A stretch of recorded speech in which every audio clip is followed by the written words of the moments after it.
G'day guys. So we're jumping on here today, Chris and I, to do a deep dive into some numbers, some data of our Greyhounds membership, and specifically how it measures up against, I guess, the sharpest public measure you can measure against, which is Betfair Start Price. To give some background on Betfair Start Price, it's widely known by industry professionals as really the closest thing to the true probability of each runner in each race, getting a win in racing. I read something from Betfair themselves. They've done basically an analysis of over 380,000 races and 3.2 million runners, and basically BSP's implied chance of winning is very accurate when compared to the actual chance. So this allowed us to dive into our service, how it measures up against BSP, and then also, performance over the last 12 months from the units return perspective hasn't been as strong as the previous 3-ish years. So we wanted to know if that's variance or perhaps are we losing an edge. So thanks for jumping on, Chris, and we'll run through some of this data. No worries. So the first graph here that Joel and myself have put together is basically the cumulative price sent out against the BSP start price. And the x-axis here is the number of tips. Now, the number of tips and the tips here are all the tips since the service began where there is a Betfair start price for place bets. Yeah. Because not every race had place BSP in the early days. And even now, for instance, some New Zealand meetings don't have place BSP prices, and that's just because of the liquidity and whether they're going to offer on that market. But apart from that, this includes all tips that have been sent with the BSP price. It does not include same race multis because there's no BSP for same race multis. So this is just strictly fixed place bets and how we're doing against the Betfair start price. So the grey line is the best odds against BSP, and the blue line is cutoff odds against BSP. Is there anything you want to go over on that one? Yeah, so for clarity for watchers, with every pick that we send, we provide the top price in the market and then a cutoff odds, which is basically min odds to take. So, this cumulative percentage against BSP, to give an example, if the first tip, for example, was 50% better than BSP, and then the second tip was 20% worse, then it would have a cumulative percentage of 30% after 2 tips. As an example, so this graph showcases cumulative, I guess, percent or edge over BSP over every peak, which is 2,887. Yeah, yep. Just under 2,900 tips, which is a pretty good sample size. Yeah, it's a strong sample. Yeah. And basically, as you can see, the only really negative period we've had was with cutoff odds. In this period here, where we were beating SP less than we weren't, and I guess it's also been on a slight downtrend again here, but it's nothing out of the ordinary of what we've seen in the previous, and the best odds is pretty well always going up. It's pretty much and all. For clarity as well, and we'll jump in. I think the next graph is one of the most interesting graphs we'll go through, but our general expectation is that members will get somewhere in between these 2 lines, because you'll never get top odds in every pick, and you'll obviously get better than cut-off odds on some picks. Yep. So the next graph we've sort of stacked underneath it here is the cumulative profit just on the exact same set of tips, the ones with BSP place odds, and we have BSP without commission, which is this blue line on the bottom, best odds, which is the orange line on the top, and cutoff odds, which is this grey line here. And we've also just added in this this green line here, which is an average between cutoff odds and best odds, which is sort of what we hope people are, you know, are able to get on average long term. So is that like a just to remind me, Chris, is that directly in the middle of the two cutoff? That's directly in the middle of the odds? two. Yep. Yeah. That's the average. Yep. Yep. And just with this, it just goes to show right in the beginning, if for anyone that was with Bet with Joel when we launched the service together, we had a really bad downswing. I think it was like the first 21 tips of the service lost in a row, and it was a pretty bad downswing, close to 25 units. But over that period, we were still beating the Betfair Start Price on average, which is just part of it's just variance. It's just the variance of the game. We were just very unlucky to start the service at that point, but it's just normal variance. And then, as you can see, we went on a straight after bounce back and started to make some profits over time. And it's interesting because even when we're at periods where we're, for instance, here where we're not doing great against BSP, we can get positive variance, and you can be making money over that period. We're even making money in the cutoff odds over that period when we're not beating BSP, and vice versa. So that's just standard variance spread over over big numbers. That's what you tend to expect. Is there anything you'd like to add with that one, Joel? Oh, just super interesting. Like, to that point you just spoke about, where we're winning in periods where, it's a bit flatter against BSP. And that's why, we speak about closing line in sport, and we speak about against, versus BSP in racing, and novices or people that aren't quite as experienced in the game might go, well, I don't care if I didn't get the win on this result. But really what this showcases is like the importance and really how variance exists. So you can be doing everything right and not getting the results. So like when assessing performance, it's great to have an overlay of, say, this graph with the graph above, to give you some perspective and not be too married to downswings or looking at, result purely from a performance perspective.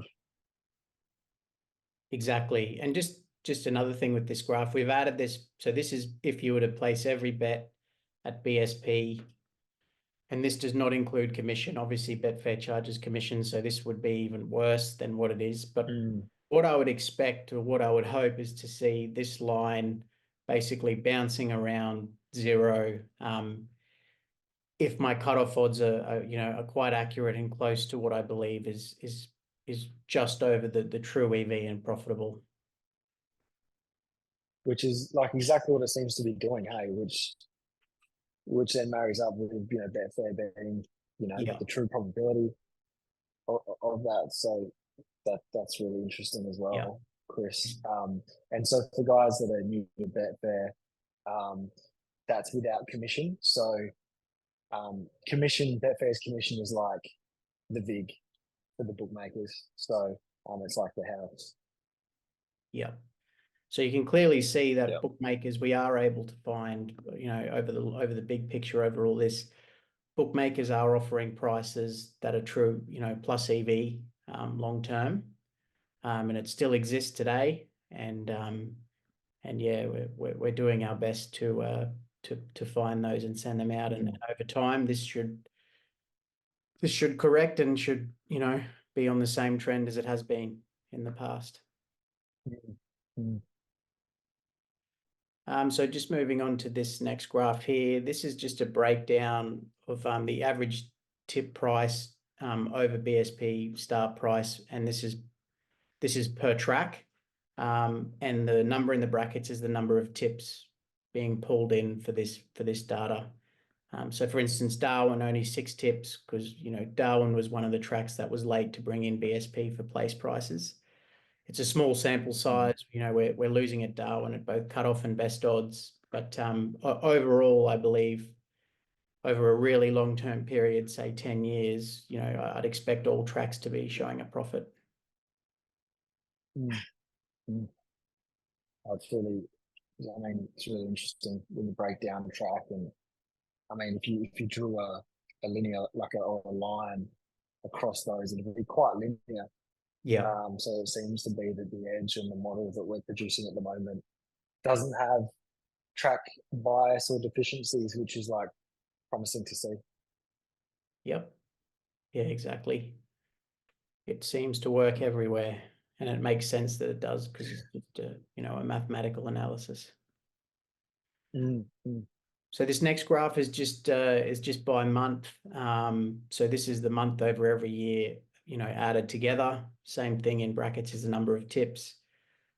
I mean, I still put March down to the cutoff odds being the only one below there, down to just variance. It's just when we've had poor periods, it seems to have been in March, but greyhound racing doesn't really, it doesn't change in that way. So I do believe it's you know, it's fairly consistent long term. Yeah, you seem to like, it's interesting. It seems to just get better and better as the year goes on a little bit up until September. But yeah, grand final month, mate, perform at your best on the big stage. yeah. It's you put that down to just variance, would you? Pretty much. Pretty well, yeah. Look, you know, it's funny actually doing this analysis. I always sort of thought December, January it felt like the best periods, but they're not when you actually look back. And the reason I put behind that was bookmakers over the Christmas holiday period have less people working for them, and their traders aren't as sharp. And you know, I always felt like the best value picks I'd find would be during that period because they would just be, the bookmaker would offer a price that would be way off. But then when you actually break down the data and look at it, you know, it's pretty against BSP. Against BSP, yeah, that's it. Yeah, it's pretty, you know, pretty consistent. I mean, they do look like they're good months, but yeah, it's really interesting. Yep. And then we have so this is this breakdown here is the number of tips beating SP versus not beating SP for both cutoff odds and best odds. So for cutoff odds, we're beating BSP more, you know, more than we're not, by, you know, just under 500 tips over the 2,900 tips. And then for best odds, obviously we're going to be beating it at a higher rate because the odds are better, but we still have a, you know, 691 tips there that we're not beating BSP at best odds. It's you know, it provides, it's really interesting to look at, you know, even some tips at best odds don't beat SP. You know, and on cutoff odds, you know, even at cutoff odds, you know, more picks beat SP than don't. Yeah. Which ultimately leans into the graphs we were looking at before. And then the percentage tipped odds over BSP by year. I love this graph because it shows year by year. What it doesn't have noted is our change in method, Chris. Yeah. So you might want to touch on that, how we changed mid-2022. Yeah.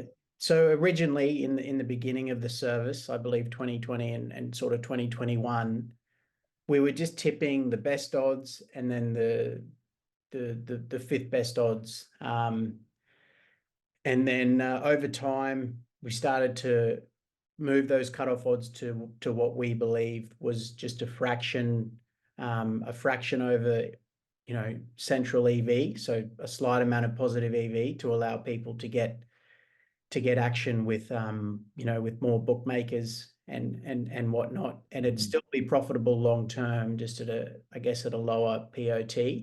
But we do believe that those bets are still profitable long term. So it sort of explains the higher cutoff odds, you know, in 2020, and I mean 2021, even doing that, we didn't have a fantastic cutoff odds, but 2022 we did. 2023 was only just in the positive for cutoff odds against BSP. And then 2024 is a small sample size because we've only just begun the year. So I believe I'll get that up. Obviously, best odds has been run all over that sample size. So what that shows is, like, as we move from that fifth best bookmaker metric over 2020 to 2022, we moved into, okay, let's assess the price and give subscribers a cut-off odds price, which actually opens up, usually, 10, 12, 13 bookmakers that people can bet with at these prices. So it's going to allow more people to get on. And then what members need to be aware of is don't bet below the cut-off odds, because we're actually identifying that as true probability or slightly above. And the data shows that. So, something to keep in mind when following the service today is those cut-off odds are, they're exactly that, cut-off odds, and anything above that is extra EV you're going to get. Yeah, that's exactly really interesting. And if you sort of imagine, if you imagine around the middle of each of between the cutoff and the best odds, we're tracking around the 10% profit on turnover mark. I mean, best odds is impressive, really, when you think about it. Like, that's running at 29 for 2022. It was running at 29.72%, better than Betfair Start Price, which is pretty, that's pretty good. So moving on to this next one, this is the tipped odds over the BSP on average for winning bets and losing bets. So the blue here is for winning bets. So the average percentage tipped over BSP for all winning bets is 10%, better than BSP Start Price, and it's just under 25% for best odds.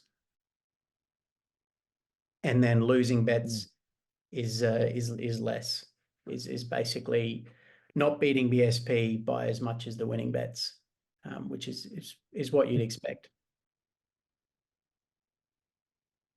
Yeah, it makes you. I mean, it's really interesting again that average percentage against BSP on bets that lose, so we'd have a negative return, of all of those bets, is still averaging beating SP. Yeah, that's so correct. Yeah, not beating it by much, but still beating BSP even on all the losing bets combined. So, like, think about that. So every unit we've ever staked, on those orange columns is a loss, right? Yeah. So just under 3,000 picks on those orange columns, we would be minus 3,000 units, approximately. Yeah. And yet overall we'd be beating BSP on those bets. Like, that's such an interesting variance indicator there. Like, it just showcases it beautifully. Yep, it's very interesting. And then finally, just this one here, Joel and I thought we'd put this together just to give you an idea of best odds versus cutoff odds, the percentage difference between those two. Now, in the beginning here, it's a small sample size. That's why it's shooting up and down. But then as we get a nice smooth line, we're sort of averaging around, 15% difference between best odds and cutoff odds on average. Yeah.